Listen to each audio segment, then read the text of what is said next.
자, 톡톡바이오 메가트렌드 시간입니다. 글로벌 바이오 시장에 저희가 투자 전략 그리고 투자 기회를 찾아보도록 하겠습니다. 오늘은 여러 가지 이야기를 해볼 텐데 그중에서도 이제 S&P와 나스닥에 속해 있는 바이오 기업들의 주가 흐름을 보면서 향후 우리가 관심을 가져봐야 될 종목들을 한번 살펴볼 거고요. 그 가운데서도 당뇨 치료제에서 시작해서 항치매 등으로 나아가고 있는 일라이 릴리, 노보노디스크 이 기업에 대해서도 자세한 분석을 해보는 시간을 마련했습니다. 자, 케미컬 에너지 투자자문 차홍선 대표, 강혜경 제약시장 고문, 조성기 기술 고문 함께하도록 하겠습니다. 어서 오세요. 예, 안녕하십니까? 네, 안녕하세요. 자, 먼저 차홍선 대표님, 예. 그 빅파마 중에서 사실 빅파마로 그 투자 재미를 본 분들은 많지는 않을 테지만 맞습니다. 그 가운데 가장 그래도 1년 동안 수익률이 좋았던 빅파마는 어디이고, 그러면 앞으로 우리는 어디에 관심을 좀 가져야 될까요? 예, 그 흔히들 보면은 빅파마는 그 투자 수익률이 안 좋을 것이다. 왜냐하니까 이제 기존에 있는 대형 블록버스터들이 특허가 만료되기 때문에 빅파마보다는 중소형 파마가 좋다. 중소형 파마 예를 들면 우리나라 분들 이제 모더나 바이오엔텍을 보셨기 때문에 그 말도 맞을 수 있습니다. 그런데 빅파마 중에서도 이 오늘 보시는 두 개 기업 같은 경우는 1년간 주가 상승률이 약 56%, 6년간 한 260%씩 그렇게 올랐거든요. 그래서 빅파마라고 다 안 올라가는 게 아니고 빅파마보다 두 가지 정도. 예를 들어 오늘 말씀드릴 기업 같은 경우는 관심을 가져도 좋다. 이제 이렇게 보여드리는데 우리 앵커님께서 이조 앵커님께서 말씀하신 대로 이 두 기업의 공통점은 기업명은 일라이 릴리하고 노보 노디스크입니다. 두 기업의 공통점이 뭐냐면은 당뇨 치료제가 지금 이제 그러니까 일라이 릴리도 보면 시가총액이 한 264%, 한 6년간 올랐는데 당뇨 치료제에서 출발해서 지금 현재 항암제, 알츠하이머 치료제까지, 그러니까 알츠하이머 치료제는 지금 3상을 진행 중에 있습니다. 이렇게 지속적으로 변신하면서 매출액과 이익이 코로나에도 불구하고 올랐던 그런 기업입니다. 그래서 미국에서 일라이 릴리하고 노보 노디스크는 시장의 관심도 높고, 그러니까 밸류에이션도 높고, 향후에도 조금 이렇게 좀 예를 들면 관심을 가져야 된다 이렇게 보고 있는 그런 기업입니다. 그래서 두 기업의 공통점이 당뇨 치료제에 출발해서 항암제, 치매 치료제 나가고 있다 이렇게 말씀드리고 싶고, 오늘 주로 말씀 또 드리는 노보 노디스크 같은 경우는 당뇨의 1인자입니다. 전 세계 1인자인 덴마크 기업인데 지금 시가총액이 한 230조 원 되죠. 그런데 그 기업도 독특하게 당뇨 치료제라는 거는 근본적으로 보면은 인슐린을 분비시켜서 지금 이제 당뇨를 해결하는 그런 게 당뇨 치료제인데, 그게 인슐린을 분비하는 효과가 있는데 그게 머리에 들어가니까 오히려 치매 치료제도 완화시키더라는 그런 3상을 진행하고 있습니다. 그래서 유심히 볼 것을 말씀을 드립니다. 그래서 오늘 이제 저희한테 이야기해 주실 두 개의 기업은 일라이 릴리와 노보노디스크. 아마 근데 노보노디스크는 작년에 저는 개인 투자자분들 사이에서 굉장히 인기가 있었던 기업으로 또 기억을 하거든요. 어떤 기업인지 좀 알고 싶은데, 강혜경 고문님, 그러면 일라이 릴리의 경우에는 왜 수익률이 좋았던 거고, 그리고 노보노디스크는 뭐가 좋기 때문에 우리가 관심을 가져야 되는 걸까요? 처음 시작할 때 앵커님도 그 빅파마 같은 경우 수익률 내기 어렵지 않나 이렇게 네. 말씀하셨는데 이제 그렇지 않다라는 거를 지금 오늘 말씀을 드리는 거고요. 거기에 이제 일라이 릴리와 노보노디스크가 있죠. 먼저 이제 제가 노보노디스크 먼저 좀 설명을 드려보겠습니다. 이 노보노디스크 같은 경우는 글로벌 이제 빅파마 또 이렇게 투자하시는 분들한테는 당뇨의 이제 전문 기업으로 좀 유명합니다. 그래서 이 당뇨에 특화되어 있는데요. 이 판매하고 있는 제품을 보거나 아니면 이 연구하고 있는 이 파이프라인이라고 하죠. 임상 파이프라인을 진행하고 있는 걸 보면 당뇨에 굉장히 많이 특화되어 있습니다. 이 기업 같은 경우는 이제 아까 이제 덴마크 기업으로 그 생산 시설 같은 경우 전 세계에 한 15군데 정도가 있는데요. 이제 덴마크 포함해서 미국, 영국, 프랑스, 뭐 인도, 중국 뭐 이렇게 포함해서 한 15개 정도가 생산 시설이 있고요. 그리고 R&D 센터만 해도 한 10군데 정도가 전 세계에 있습니다. 그래서 이제 이런 기업인데 그럼 노보노디스크에 대해서 어떤 부분이 더 관심을 가져야 되냐? 아까 당뇨에 더 이제 집중하는 기업이다 이렇게 해서 말씀을 드렸는데, 그럼 당뇨가 글로벌에서 최근에 어떠한 쪽으로 흐름이 가고 있느냐라고 봤었을 때, 예를 들면 주사제보다는 경구용 그 투여를 받는 게 좀 더 편하다라는 생각이 좀 드시죠? 매일 주사 맞는 거 아프니까요. 그렇죠. 네. 근데 또 주사도 매일 주사 맞는 것보다는 일주일에 한 번 주사를 맞는 게 좀 더 낫겠죠. 맞습니다. 그러니까 당뇨는 이렇게 복용의 편의성, 그 다음에 이제 뭐 주사보다는 경구 쪽으로, 그 다음에 그 주사도 매일보다는 일주일에 한 번 더 이렇게 이제 발전을 이렇게 해오고 있죠. 그래서 이 노보노디스크가 이제 허가를 받은 거를 보면 지금 이렇게 언급된 대로 승인을 계속 받아온 거예요.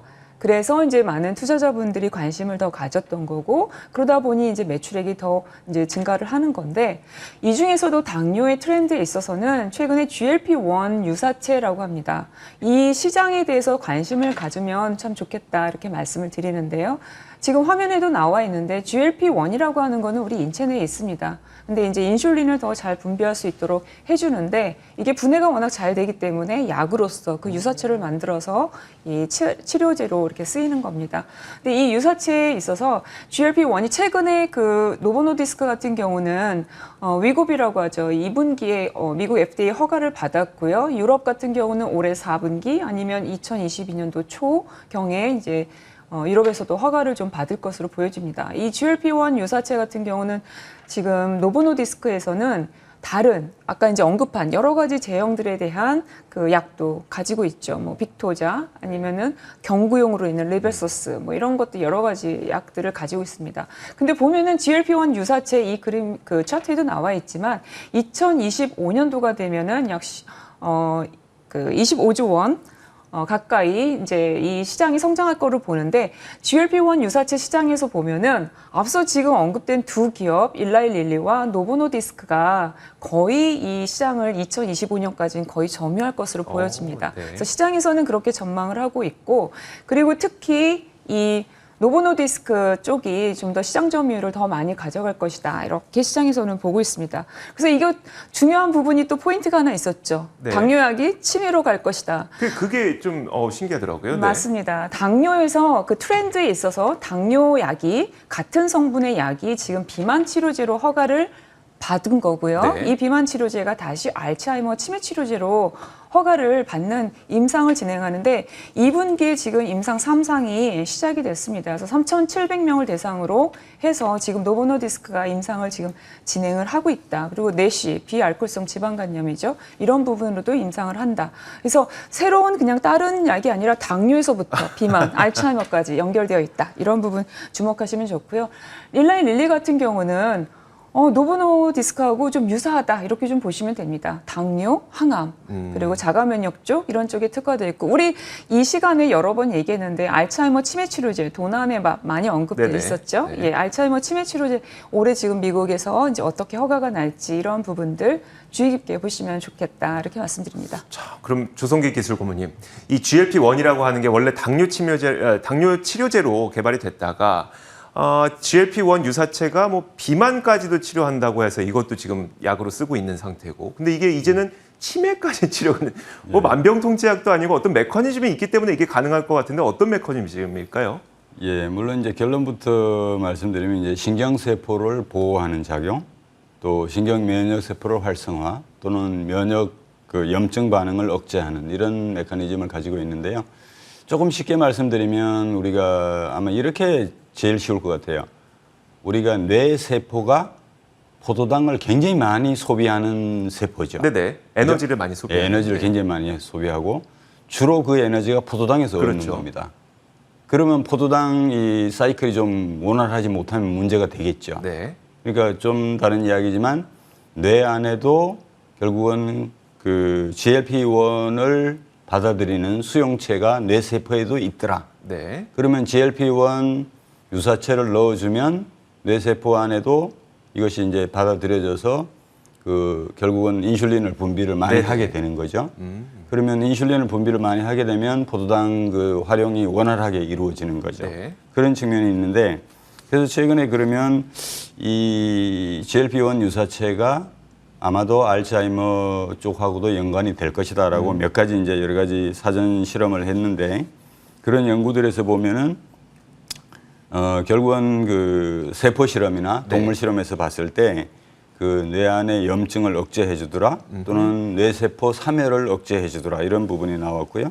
좀 더 나가면 이제 뇌세포 사이에 끼어 있는 그 글리알셀이라고 하는 면역세포가 있어요. 네. 이 면역세포도 좀 활성화시켜서 여러 가지 그 뭐랄까 필요 없는 이런 펩타이드 이런 것들을 좀 청소를 해주는데도 기여를 하더라 이렇게 되어 있고요. 이런 분위기에서 보면 이제 여러 가지 그러면 GLP 유사체들을 가지고 있는 제약사에서는 알츠하이머 쪽에 이제 임상 실험을 해보고 싶겠죠. 그래서 노보 노디스크에서도 올해 3월에 이제 승인을 받고 5월 달부터 임상 3상 시험을 하고 있습니다. 그래서 결과적으로 보면은 이제 그 여러 가지 기대를 하고 있겠지만 이 세마글루타이드라고 하는 이 GLP-1 그 유사체가 결국은 기억력을 좀 증진시키고 네네. 타우 웅축을 좀 억제하고 이런 것들을 기대를 가지고 지금 임상 실험을 하고 있습니다. 알겠습니다. 자, 그래서 이제 당뇨에서 시작해서 이제 항치매 치료제까지 이 섭렵을 하기 위해서 열심히 노력하고 있는 두 가지 기업이었죠. 일라이 릴리라든지 노보노디스크 이 기업들도 한번 관심을 갖고 지켜보시면 좋을 것 같습니다. 지금까지 케미컬 에너지 투자자문 차홍선 대표와 강혜경 시장 고문, 조성기 기술 고문 함께했습니다. 말씀 고맙습니다. 예, 감사합니다.